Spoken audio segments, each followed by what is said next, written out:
అమరావతిలో ఏపీ మంత్రివర్గ సమావేశం ప్రారంభమైంది. స్థానిక సంస్థలు సహకార సంఘాల్లో ముగ్గురు పిల్లలుంటే పోటీకి అనర్హత నిబంధనను తొలగించే అంశంపై చర్చిస్తున్నారు. ఇక ఈ నిబంధనను ఎత్తివేస్తామని ఎన్నికల్లో కూటమి హామీ ఇచ్చింది. గత ప్రభుత్వం ఎక్సైజ్ అవకతవకలపై కేబినెట్లో చర్చిస్తున్నారు. ఇక మత్స్యకారులకు నష్టం చేకూర్చేలా గత ప్రభుత్వం తీసుకొచ్చిన 217 జీవో రద్దుకు కేబినెట్ నిర్ణయం తీసుకుంది.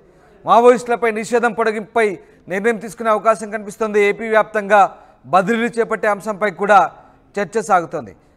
మొత్తం మీద ఏపీ కేబినెట్ కీలక అంశాలపై ఇవాళ చర్చించబోతుంది. ప్రధానంగా ముగ్గురు పిల్లలుంటే స్థానిక సంస్థలు అలాగే సహకార సంఘాల్లో పోటీకి అనర్హత నిబంధన తొలగించే అంశంపై చర్చించే అవకాశాలు కనిపిస్తూ ఉన్నాయి. ఈ నిబంధనను ఎత్తివేస్తామంటూ ఎన్నికల్లో కూటమి హామీ ఇచ్చింది. ఆ హామీని నెరవేర్చుకునే దిశగా ఇప్పుడు కేబినెట్లో నిర్ణయం తీసుకునే అవకాశాలు కనిపిస్తున్నాయి. దాంతోపాటు ఎక్సైజ్ అవకతవకలపై కూడా కేబినెట్లో కీలకంగా చర్చించే అవకాశం కనిపిస్తోంది. అలాగే గత ప్రభుత్వం తీసుకొచ్చిన 217 జీవో మత్స్యకారులకు నష్టం కలిగించే జీవోను కూడా రద్దు చేసే అవకాశాలు కనిపిస్తున్నాయి. ఇటు మావోయిస్టులపై నిషేధం పొడిగింపుపై కూడా ఓ నిర్ణయం తీసుకునే ఛాన్స్ కనిపిస్తోంది. మరోవైపు బదిలీల అంశానికి సంబంధించి కూడా చర్చించే అవకాశం కనిపిస్తోంది కేబినెట్లో. ఎస్ మా సీనియర్ కోహ్లీ కృష్ణమోహన్ జైన్ అవుతున్నారు. కృష్ణమోహన్, ఏపీ కేబినెట్ సమావేశ అజెండా ఏంటి? ముఖ్యంగా ఏ అంశాలపై కీలక నిర్ణయాలు తీసుకునే అవకాశం ఉంది? Yes sir, Ramdas already cabinet అయితే స్టార్ట్ అయింది. అయితే ఈసారి మాత్రం ప్రతి నెల 2 సార్లు క్యాబినెట్, అంటే 15 రోజులకి ఒకసారి క్యాబినెట్ కూర్చోవాలి అనేది చాలా కీలకంగా ఒక నిర్ణయం అయితే తీసుకుంటున్నారు. ముఖ్యమంత్రి కూడా అదే తెలియజేశారు.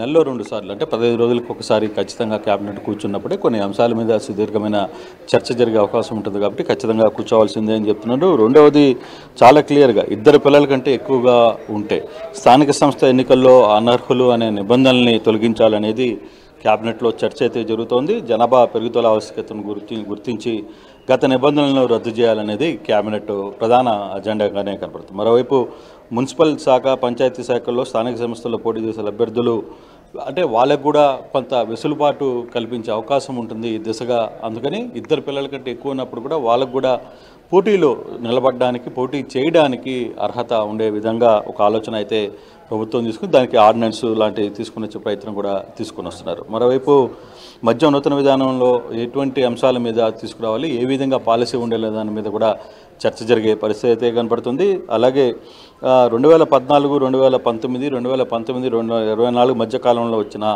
ఎక్సైజ్ పాలసీలకు సంబంధించి దాంట్లో వచ్చిన ఎటువంటి ఇబ్బందులు జరిగాయి, దానికి సంబంధించి పూర్తి అంశాలను కూడా ఒకసారి చర్చించి పూర్తిగా దాని మీద చర్చ తీసుకునే పరిస్థితి ఉంది. మరోవైపు క్యాబినెట్కి అంటే ఇప్పటికే బదిలీలకు సంబంధించి, అధికారుల బదిలీలకు సంబంధించి వ్యవహారంలో కొంతమంది అధికారులు, కొంతమంది మంత్రులు, ఎమ్మెల్యేలు ఒక రకమైన వాదన తీసుకున్నారు. ఇప్పుడు ఆల్రెడీ పిల్లలకి క్లాసులు స్టార్ట్ అయిపోయాయి. తర్వాత వాళ్ళందరికీ పిల్లలు చదువులకు ప్రారంభమైన నేపథ్యంలో ఇప్పుడు పేరెంట్స్ని బదిలీలు చేస్తే ఇబ్బంది పడాల్సిన పరిస్థితి ఉంటుంది. ప్రభుత్వానికి కొంత చెడ్డపేరు వచ్చే పరిస్థితి ఉంటుంది. కాబట్టి ఈ సంవత్సరం వరకు ఇలాగే కొనసాగిద్దాం, ఈ టర్మ్ అయిన తర్వాత, విద్యా సంవత్సరం అయిన తర్వాత ఫర్దర్గా ఏముంటుంది అనే చర్చ మీద ముందుకు వెళ్తామనే ఒక చర్చ కూడా జరుగుతున్నట్టుగా ఉంది. అయితే ఇక్కడ కేవలం ఈరోజు మాత్రం 6 అంశాలు 7 అంశాలకు మించి ఈ క్యాబినెట్లో పెద్దగా చర్చించలేదు. ప్రధానంగా కీలకమైన అంశాలు మాత్రమే ఈరోజు చర్చలోకి వెళ్తున్నాయి. బదిలీల వ్యవహారం ఒకటి, ఎక్సైజ్ పాలసీలకు సంబంధించి ఒకటి, తర్వాత స్థానిక సంస్థ ఎన్నికల్లో ఏవైతే పోటీ చేయాలనుకుంటున్నారో వాళ్ళకి పరిమితిని పెంచడం, అంటే 2 పిల్లల కంటే ఎక్కువ ఉన్న పిల్లలను కూడా పోటీకి అర్హులు అని చెప్పడం. మరోవైపు శ్రీశైలం దగ్గర సుండిపెంటలో గతంలో ఏదైతే జలవనరుల శాఖకు సంబంధించిన భూమిని కొందరు వ్యక్తులకి అపనంగా అట్టబెట్టారో దాన్ని రద్దు చేయాలనే ఒక ఆలోచన కూడా ప్రభుత్వం చేస్తుంది. ఆ నిర్ణయానికి కూడా ఇప్పుడు క్యాబినెట్ ఆమోదం చెందే పరిస్థితి అయితే కనబడుతుంది.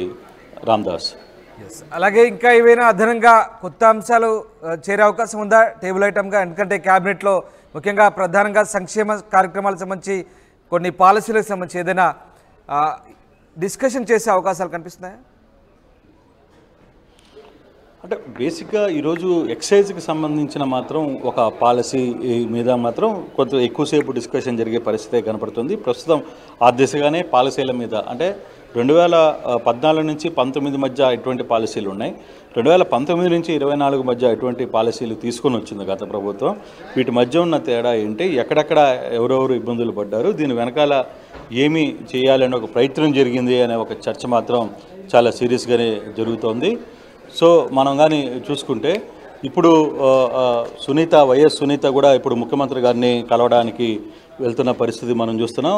సునీత తన భర్త రాజశేఖర్ కూడా ఇక్కడి నుంచి సీఎంఓలోకి వెళ్తున్నారు. ఎందుకంటే ఇందాకనే వాళ్ళిద్దరూ అక్కడికి వెళ్ళిన పరిస్థితి అయితే ఉంది.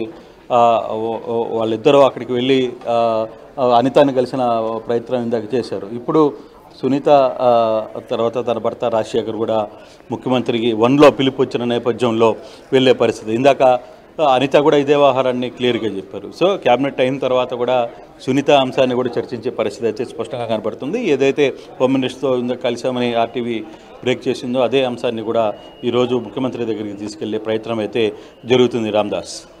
Right, yes, thank you Krishnamohan. అమరావతిలో ఏపీ కేబినెట్ సమావేశం సాగుతోంది. స్థానిక సంస్థలు, సహకార సంఘాల్లో 3 పిల్లలుంటే పోటీకి అనర్హత నిబంధన తొలగించే అంశంపై ప్రధానంగా చర్చ సాగుతున్నట్టు తెలుస్తోంది. ఈ నిబంధనను ఎత్తివేసే అవకాశాలు కనిపిస్తున్నాయి. ఇక గత ప్రభుత్వ ఎక్సైజ్ అవకతవకలపై కూడా కేబినెట్లో ప్రధానంగా చర్చ సాగుతోంది. అటు మత్స్యకారులకు నష్టం చేకూర్చేలా గత ప్రభుత్వం తీసుకొచ్చిన 217 G1